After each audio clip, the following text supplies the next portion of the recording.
हाय, मेरा नाम है शुभम और आज बैठे हम ड्यू कैंपस में। बुक एंड हैंड कैंपेन के अंदर जो बात करता है किताबों की, ऐसी एक किताब लेके आए हैं हम आपके लिए, जो लिखी है कुलदीप मुरादाबादी ने। उसका नाम है द फ्रेंच स्कूल। जो आपने ये बुक लिखी, उसमें उसका नाम द फ्रेंच स्कूल क्यों ही रखा? देखिए, इसके पीछे का जो हमारा मकसद था वो ये था कि कहीं ना कहीं इसको मैं बताना चाहूँगा ये ज्योग्राफी से। ज्योग्राफी में देखेंगे एक डिबेट है नेचर की और ह्यूमन की। उसमें 18-19 सेंचुरी की बात है। जर्मनी वाले स्कूल ये कह रहा था, जिसमें कि ज्योग्राफर थे, कि नियति सब कुछ तय करती है, मनुष्य के खान पान, रहन सहन, वेशभूषा पर। ये सब तकरीबन 100 या 150 साल तक उनकी एक तरफा डिबेट चली। उसके बाद में एक स्कूल निकल के आया फ्रांस का। उन्होंने कहा कि नियति सब कुछ नहीं करती है, मानव ने अपने ज्ञान कौशल क्षमता से सब कुछ प्रकृति पर परिवर्तित कर लिया है, तो कि हर चीज संभव है, और वो स्कूल कहलाया पॉसिबिलिज्म।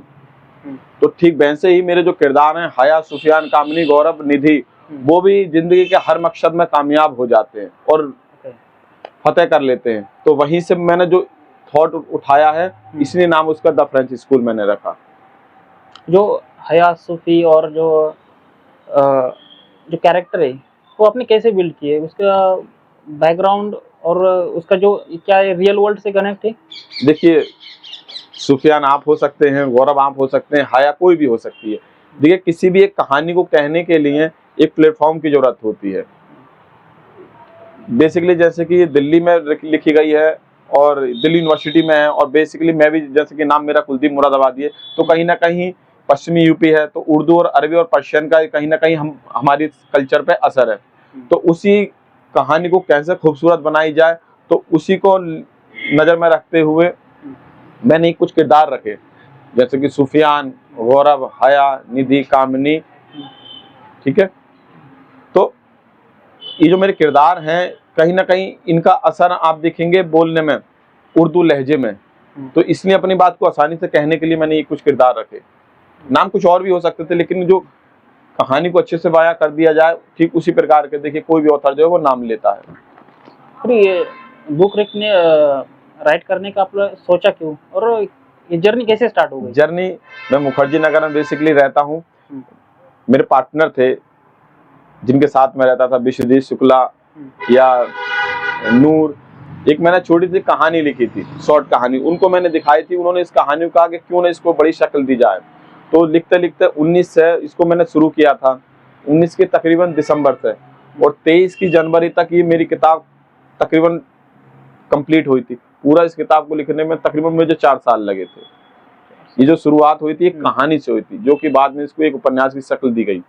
तो क्यों आप बता सकते हैं क्या, जो इस बुक में मुझे स्पेसिफिक क्या है और ये हर रीडर को क्यों पढ़ना चाहिए? हाँ, देखिए, इसमें जैसे कि मैंने बताया, इस किताब का नाम है द फ्रेंच स्कूल। तो जाहिर है कि इसमें कहीं ना कहीं भूगोल का असर दिखाई देगा। जब भूगोल का असर दिखाई देगा तो राजनीति का और दर्शन का भी असर दिखाई देगा, और इतिहास का असर दिखाई देगा। तो इसमें कहीं ना कहीं हमने जो मेटाफर दिखाने की कोशिश की, जो मैंने अपनी बात को समझाया, वो राजनीति, भूगोल, इतिहास, पेंटिंग्स, सिनेमा, इसके जरिए। जैसे कि इसमें एक लाइन है, अक्सर शहजादियां आंखों के ऊपर और नीचे काजल लगाती हैं। तो मैंने समझाने की कोशिश की है, ये मैंने बताया है इसमें। जो मेरी नायिका है हया, उसके लिए बताने की कोशिश की है कि तुम्हारी आंखों में लगा काजल, तुम्हारी आंखों में लगा काजल भूमध्य सागर के दोनों तरफ फैले रोमन साम्राज्य की मानिंद हैं। तो देखिए, इसमें हिस्ट्री भी नजर आ रहा है आपको, फिलॉसफी भी नजर आ रहा है, और इसमें ज्योग्राफी भी नजर आ रहा है। मुझे यही पूछना था, जो आपने जो लिखा, जो कंपैरिजन का आपका स्टाइल है, जो आपने खुद डेवलप किया कि किसी बड़े राइटर या कोई ऐसी चीज पे? हाँ, देखिए मेरा ग्रेजुएशन इलाहाबाद यूनिवर्सिटी से रहा है, और मेरा महबूब सब्जेक्ट भूगोल है। और वहाँ भूगोल एक बड़ा अच्छा वर्चस्व भी माना जाता था। हम जैसे ग्रेजुएशन में थे, हम सारे दोस्तों में, कि भूगोल है मतलब इसका आईएएस तो कंप्लीट ही है, तो उसको बड़े अच्छे से हम पढ़ते थे। तो उसको इतना हम अच्छे से पढ़े, आईएएस तो खैर अभी नहीं बन पाए हैं, लेकिन भूगोल ने अपना असर हमारे ऊपर छोड़ दिया। तो बेसिकली भूगोल का असर इसलिए हमारी राइटिंग पे ज़्यादा है ताकि हमने उसको ग्रेजुएशन में अच्छे से पढ़ा है। ओके। और जो आपने यूपीएससी की बात की, तो इसमें बुक में जो कैरेक्टर है, जो आकाश करके है, जो अश्विन करके, जो यूपीएससी के रिलेटेड 3-4 कैरेक्टर बताए आपने, हाँ, हाँ। जो पर्सपेक्टिव दिया है अलग अलग स्टूडेंट का, अलग अलग कैसे ये मुखर्जी नगर देखिए हो, देखिए करेल बाग देखिए हो। मैं फिर से अपनी सेंटर उस पे आऊंगा कि जैसे मैंने बताया कि हर चीज संभव है। देखिए आकाश भी बाद में सेलेक्ट हो जाते हैं और गौरव भी सेलेक्ट हो जाते हैं। हर आदमी जो है अपने अपने मकसद में सक्सेस हो जाता है। ये जरूरी नहीं है कि उसी मकसद में हो, उससे थोड़ा हटके चाहे दूसरी फील्ड हो, लेकिन मकसद में कामयाब जरूर हो जाता है। जो आपने स्टार्टिंग में बुक के जिक्र किया है आपके दोस्तों का, तो आप बता सकते हैं कोई दोस्त का नाम और उनके जुड़े किस्से जो आपने उनको डेडिकेट किया है वो? देखिए मैंने पहले ही लाइन में के किताब की शुरुआत में मैंने कहा है कि उन दोस्तों का शुक्रगुजार हूं जो इस किताब के हमसफर रहे। मेरे किताब के सफर में मेरे बहुत ऐसे तमाम दोस्त थे कि जिनका अगर मैं जिक्र करूं तो देखिए शायद जितने पेजों में मैंने किताब को दिखाने की कोशिश की शायद उससे ज्यादा मेरे पेज भर जाए, लेकिन कहीं ना कहीं मैंने पहले उनका शुक्रिया अदा कर दिया है पहले पेज में। लेकिन एक खास दोस्त हैं जिनका मैं फिर से नाम लूंगा, सुनील सिंह सूफी, मेरे किताब के सफर में साथ रहे हैं। और मेरे सीनियर हैं खास तरीके से राहुल चौरसिया, उनका मैं तहे दिल से शुक्रगुजार हूँ कि हर तरीके से वो मेरे साथ रहे। ऐसे तमाम दोस्त हैं, लेकिन 2 लोगों में बेहद तरीके से शुक्रगुजार हूँ कि इस किताब को मेरी हर तरीके से सफर में साथ रहे। जो आपने बताया आपके दोस्त ने काफी आपकी मदद की, जी जो स्टूडेंट यूपीएससी का था वो भी एटमॉस्फेयर रहा। जी जी। फिर ये करते टाइम आपको बुक लिखते टाइम आपको कौन सा पार्ट चैलेंजिंग लगा, जो लिखने में बहुत टफ हो, या बहुत आपको हाँ। एक जो राइटर की जो क्वालिटी हुई वहां पर चेक हुई आपकी वो ऐसा? देखिए मेरे जैसे कि नॉर्थ कैंपस की, हम नॉर्थ कैंपस में बैठे नॉर्थ कैंपस की बात कर रहे हैं और कहानी भी तकरीबन नॉर्थ कैंपस की ही है। तो मैंने अपने तमाम जो मेरे कुछ दोस्त हैं रिसर्च स्कॉलर हैं, उनको मैंने अपनी किताब का जो ड्राफ्ट दिखाया, जिनमें सुरेश मौर्य सर जो कि इंग्लिश से रिसर्च कर रहे हैं, एक बॉबी जान जो कि हिस्ट्री से रिसर्च स्कॉलर है, मैंने उनको अपना ड्राफ्ट दिखाया। उन्होंने उस ड्राफ्ट को कहा कि इसमें एक बार और थोड़ा काम किया जाए। तो उन्होंने मुझे बताया कि इसमें थोड़ा कुछ क्लासिकल पढ़ो। तो मैंने कुछ क्लासिकल इंडियन लिटरेचर पढ़ा, वो मुझे बड़ा चैलेंजिंग था। तकरीबन 1.5 साल मुझे उसको लगा था पढ़ने में। उसके बाद में इस किताब को फिर उसका मुझ पर थोड़ा असर पड़ा है, वो मेरे लिए थोड़ा चैलेंजिंग भरा रहा था। जो आपका इसमें जो आपने बताया ये चैलेंजिंग रहा, आपने ये लिटरेचर पढ़ा, तो डेवलप करते हुए आपको कौन सा कैरेक्टर हो जो आपको फेवरेट रहा हो, या सुफियान हो, हया हो, या गौरव हो, या कोई आकाश? देखिए लेखक के लिए तो सारे किरदार अहम ही होते हैं, लेकिन सबसे ज्यादा जो खास अहम किरदार है मेरे लिए वो हया है। जो अब नए बुक कुछ नए राइटर हो जो लिख रहे हैं बुक और जो पब्लिश करना चाहिए, उनको क्या संदेश देना चाहेंगे आप? देखिए लिखना जरूरी है या ना लिखना जरूरी, ये तो देखिए मैं नहीं कहूँगा, लेकिन मैं इतना जरूर कहूँगा लिखने से पहले कहीं ना कहीं जो उस फील्ड के जो एक खास वजूद रखते हैं, कहीं ना कहीं उनकी बिना मशवरा के बिना सलाह के जल्दी आप नहीं छपाइए मार्केट में, क्योंकि उससे कहीं ना कहीं देखिए चीजें अगर आपके अनुरूप नहीं रही तो थोड़ा देखिए असर तो पड़ता है, कहीं ना कहीं आपको कॉन्फिडेंस बिल्ड नहीं हो पाता अगर चीजें बेहतर नहीं रही तो आपके मुताबिक। तो है तो प्रोसेस क्या है वो भी बता सकते हैं आप उसमें? देखिए मैंने कई पब्लिकेशन को मैंने बताने की कोशिश की है कि मैंने भेजा था लेकिन मेरा नहीं छपा। तो मेरे दोस्त हैं आदर्श राय, छोटा भाई है, उनसे मैंने मशवरा किया था। उन्होंने बताया था मुझे ब्लू रोज एक पब्लिकेशन है नोएडा में है, मैंने उससे बात किया था, उसने मुझे आसानी से छाप दिया। उसकी कुछ शर्तें थी जो कि मैंने पूरी की, उसने मुझे आसानी से छापा। और जो आप कोई शायरी या शेर कोई शेयर करना चाहेंगे जो बुक में? हाँ, इस किताब का सबसे ज्यादा जो मुझे खास पसंद है वो ये है जो सुफियान बोलते हैं कि मुझे रोमांस पसंद है और तुम्हें क्रांति पसंद है। मैं वही बात करने वाला था। अब जो मुझे वही सेंटेंस बहुत अच्छी लगी जो आपने बताया था, इसे पूरी कर लें हम पहले कि मुझे रोमांस पसंद है और तुम्हें क्रांति, आज तक मैंने क्रांति नहीं देखी और ताउम्र मैं इससे वाकिफ भी नहीं होना चाहता, मगर मेरी जिंदगी में आकर तुम मुझे गलत साबित कर सकती हो। जो स्टार्टिंग के 2 लाइनें की थी, मुझे रोमांस पसंद है और तुम्हें क्रांति, जो आपने बुक में क्रांति की बहुत सारी परिभाषाएं दी है। जी, जी, जी। तो बहुत सारे पर्सपेक्टिव दिए। जी। वो कैसे जोड़े आपने, जो एक लिटरेचर और पूरी फिलॉसफी अंदर डाली उसमें? मैंने क्या बताया, देखिए फिर हम थोड़ी पीछे चलेंगे। मैंने बताया कि जब भूगोल जहाँ आता है तो वहाँ इतिहास, दर्शन, राजनीति साथ आती है। जब इतिहास और राजनीति आएगी तो क्रांति होगी, चाहे वो इसकी हो, सियासत की हो या हुकूमत की हो, किसी के भी खिलाफ। इसमें एक लाइन और हमें बहुत काफी ज्यादा पसंद है कि मेरी जान मैं इश्क हूँ, मेरी जान मैं इश्क हूँ, सांसों से सुनकर रूह से बोलता हूँ। ये लाइन भी मुझे बहुत खास पसंद है।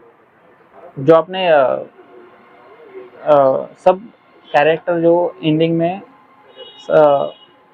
एंड होते होते अच्छे कंप्लीट हो गए, उनका उनके डिस्टेंस तक चले गए, तो आपको ये जो कैरेक्टर आपने बिल्ड किए हैं पूरे, वो कोई खास किस्म के ऑब्जर्वेशन पे किया है या कोई थॉट प्रोसेस पे किया है उनको? हर एक कैरेक्टर जो अलग अलग किस्म का है। देखिए, जैसे कि मैगलन ने भी कहा था कि सारी दुनिया गोल है, कोई भी कहीं भी मिल सकता है। तो देखिए, कहीं ना कहीं जिंदगी में ये ऐसा नहीं है कि एक बार अगर हम बिछड़े तो दोबारा नहीं मिलेंगे, तो कहीं ना कहीं आना तो तय था। चाहे बाद में गौरव सुफियान मिले, हर कहानी का देखिए एक अंत होता है, और जहां से अंत होता है वहीं से शुरुआत होती है। जब जैसे कि देखिए सूडान में मिले हैं सुफियान, गौरव और हया, देखिए लग रहा है कि वहाँ अंत है, लेकिन अंत से शुरुआत भी है वहाँ।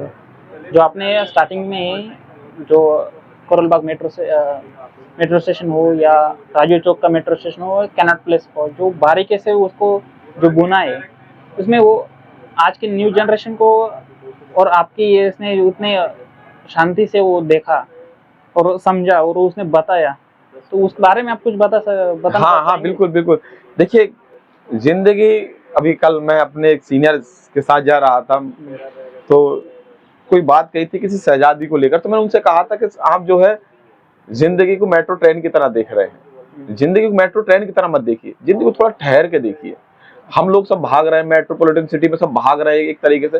ठहर के देखिए, नजदीक से देखिए। देखिए, बहुत किस्से कहानियां हैं, हर शख्स की एक कहानी है। उसके कदमों के पीछे की जो बेचैनी को समझिए, वो जो कदमों के जो बीच में जो बेचैनी है, ठहर के देखिए, उसमें आपको कई किस्से नजर आएंगे।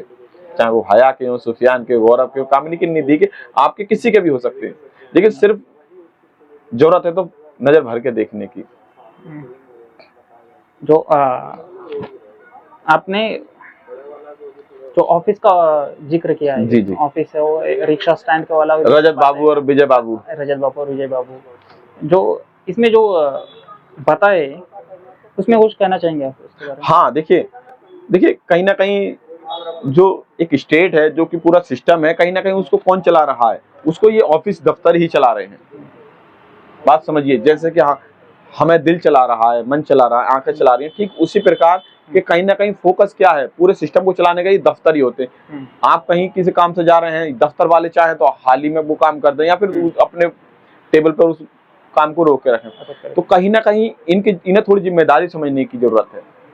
थोड़ा मैंने इन पर तंज कसा है, मैंने बताने की कोशिश की दफ्तर वाले किस मिजाज के हो जाते हैं, और उनकी नजरअंदाजियां जो हैं कहीं ना कहीं हमको थोड़ा पीछे लेके जा रही हैं, और हमारे काम में थोड़ा लेट लतीफियां हो रही हैं, हमारी एनर्जी थोड़ा लॉस होती है।